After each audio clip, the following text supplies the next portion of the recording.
अस्सलाम वालेकुम जी। Welcome back to computer organization and assembly language lecture जी। सो फर्स्ट ऑफ ऑल जल्दी से ज़रा ब्रशअप कर लें। लास्ट टाइम हम लोगों ने डिस्कस किया था कि late me on this presenter view. Yes. So previously we were talking about that how to reverse a string by the help of stack. So अगर मैं जल्दी से ब्रशअप करूँ तो हम लोगों ने एक स्ट्रिंग डिक्लेयर करवाई थी ALI और because we have 3 characters so that's why we initialize our counter register with the value 3. So L1 हम लोगों ने एक लूप लिया और हमने L1 लूप को कहा कि SI source of index register के पास इंडेक्स का जो पहला डाटा है वो BX में मूव करवाओ और जो चीज़ BX में मूव हो रही है वो पुश करवाते जाओ स्टैक के ऊपर और एस आई को आप इंक्रीमेंट भी करते जाओ। तो उसने पुश किस तरह करवाया होगा ALI। देन हम लोगों ने लूप 2 स्टार्ट किया और हम लोगों ने कहा पॉपअप करते जाओ पॉपअप DX। इसका मतलब ये नहीं है कि DX से पॉपअप करो। DX is a directly command related to the stack. जो चीज़ स्टैक में पड़ी होगी टॉप पे ये उसको पकड़ेगा और DX में स्टोर करवा देगा। तो इस तरीके से हमारे पास हम लोगों ने पॉपअप DX करवाया था। तो ALI अगर हम करें पुश के हिसाब से तो आई सबसे टॉप पे पड़ा होगा तो पहले आई आएगा फिर L आएगा फिर A आएगा। देन हम लोगों ने इसकी आउटपुट देखी तो हमारे पास ये स्ट्रिंग हमारे पास रिवर्स हो चुकी थी।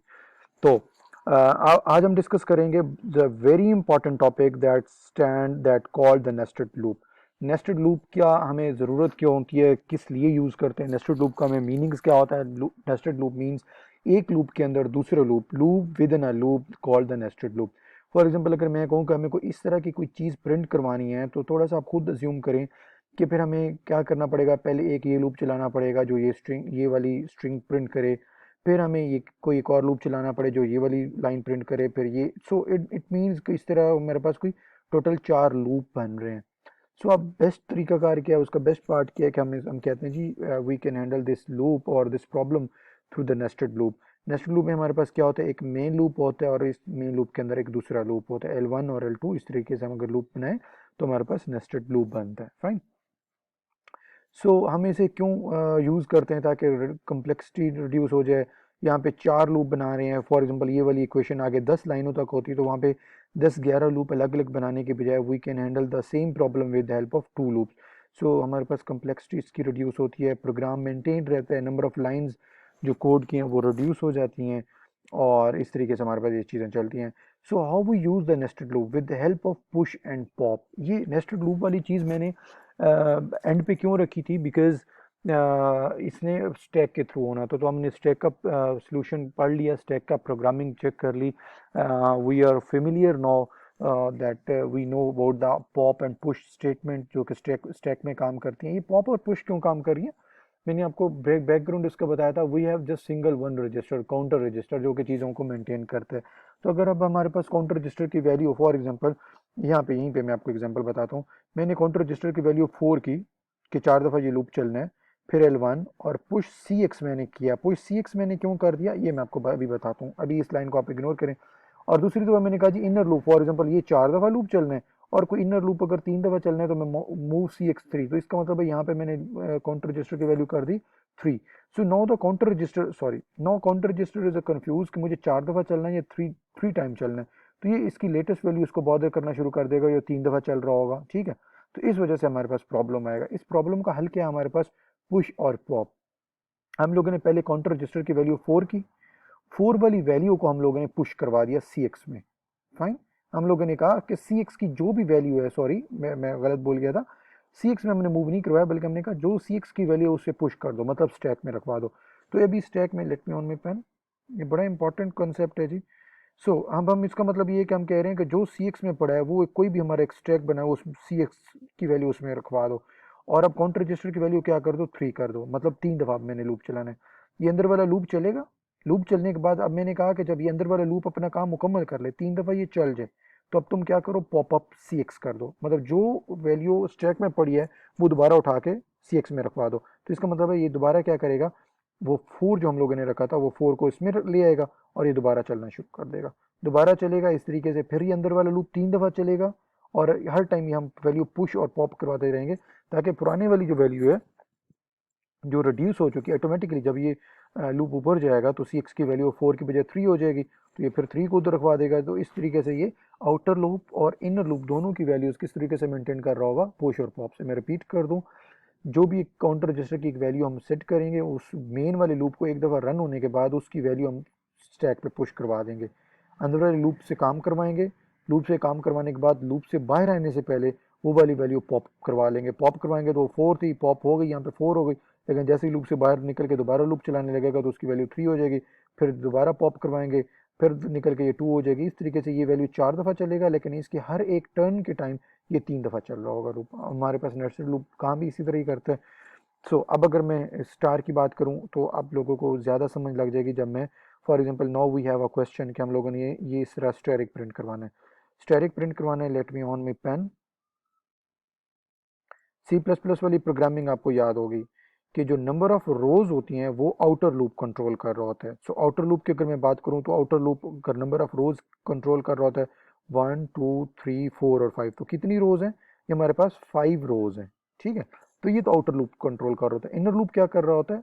कॉलम प्रिंटिंग कर रहा होता है। ये प्रिंटिंग का काम कॉलम का होता है, वो एक दफ़ा प्रिंट करे, फिर 2 दफ़ा प्रिंट करे, फिर 3 दफ़ा, 4 दफ़ा और फिर 5 दफ़ा, ठीक है। अब हम इसका कोड देखते हैं। सबसे पहले हम लोगों ने क्या किया, हमें पता है आउटर लूप रोज को कंट्रोल करते हैं, तो हम लोगों ने सी एक्स के अंदर 5 मूव करवा दिया। यहाँ तक तो समझ लग गई। अब हम लोगों ने L1 स्टार्ट किया, ठीक है, और L1 में दोबारा L2 स्टार्ट करेंगे।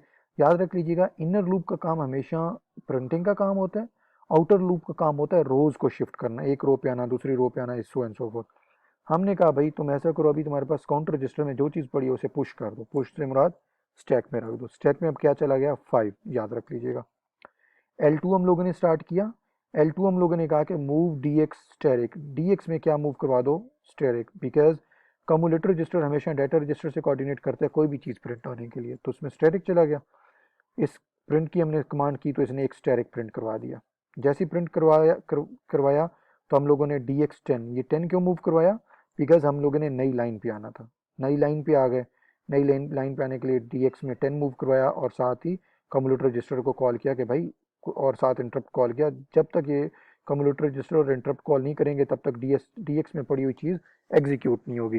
So now the 10 is not the binary number, हम लोगों ने डेसिमल में भेजा है, तो इसका मतलब ये नई लाइन पे आना। नई लाइन पे आ गया, ये नई लाइन पे यहाँ पे आ गया। लेकिन जब नई लाइन पे यहाँ पे आने के बजाय हमने इसको रिवर्स भी लेके जाना है, स्टार्ट में लेके जाना है, तो हमें याद है 13 is a carriage return code. नई लाइन पे आके दोबारा शुरू में जाना, उसके लिए 13 कोड है।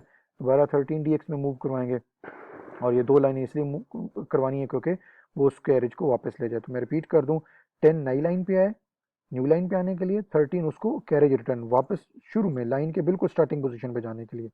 और ये काम करने के बाद हम लोगों ने कहा L2 लूप 2, मतलब ये यहाँ पे चला जाए। जैसे ही ये यहाँ पे जाएगा तो अब हमारे पास क्या हुआ? अच्छा, लूप L2 है, लूप L2 का मतलब है तुम L2 पे चले जाओ। L2 पे चले गए जी। फिर दोबारा हम लोगों ने स्टेरिक मूव करवा रहे हैं। लेकिन अब आपको ये याद होगा यहाँ पे कि हम लोगों ने पॉप सी एक्स करवाया, ठीक है। पॉप सी एक्स क्यों करवाया, अभी थोड़ा सा अब यहाँ पे देखते हैं। अब हमारे पास L2 पे जब ये जाएगा तो दोबारा स्टेरिक प्रिंट करेगा, ठीक है। लेकिन स्टेरिक प्रिंट करने के लिए नई लाइन पे तो आ गया, स्टेरिक प्रिंट करने के लिए हमारे पास ये कितनी दफ़ा स्टेरिक प्रिंट करेगा? बिकॉज हमारे पास पॉप सी एक्स, हम लोगों ने कहा जो काउंटर रजिस्टर में चीज़ पड़ी है उसको अब दोबारा तुम पॉप कर लो। तो काउंटर रजिस्टर को ये किससे इनिशियलाइज कर लेगा? ये कर लेगा 5 से, बिकॉज हमने पुश ही 5 करवाया था।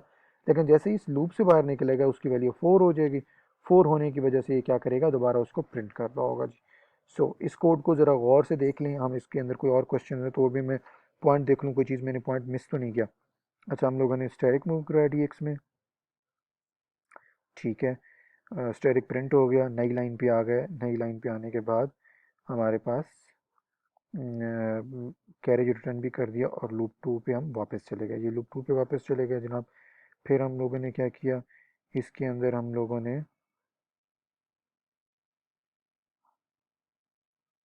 लूप 2 के अंदर आगे स्टेरिक प्रिंट किया, कैरेज रिटर्न, ठीक है। लूप L2 है, L2 की हमारे पास स्टेटमेंट ये है, ठीक हो गया जी, सही है। अब फाइनली हम कर क्या रहे हैं? हमारे पास हम कर ये रहे हैं कि हम लोगों ने पुश और पॉप स्टेटमेंट की मदद से, काउंटर रजिस्टर एक ही था हमारे पास, हम लोगों ने ये स्टैटिक प्रिंट किए। ये हमारे पास नेस्टेड लूप की एक एग्जांपल थी। मैं कोशिश करूंगा आपके साथ इसका कोई एक और एग्जांपल का कोड और भी शेयर कर दूं। आई थिंक ये हमारे पास पुश और पॉप की मदद से नेस्टेड लूप किस तरीके से काम करता है आप लोगों को कॉन्सेप्ट इसका क्लियर हो गया होगा। So thank you so very much. In case of any query और question feel free to ask me जी। और आज आप लोगों की स्लाइड्स और वो बाकी चीज़ें भी मटेरियल जो है अपलोड हो जाएगा। Thank you.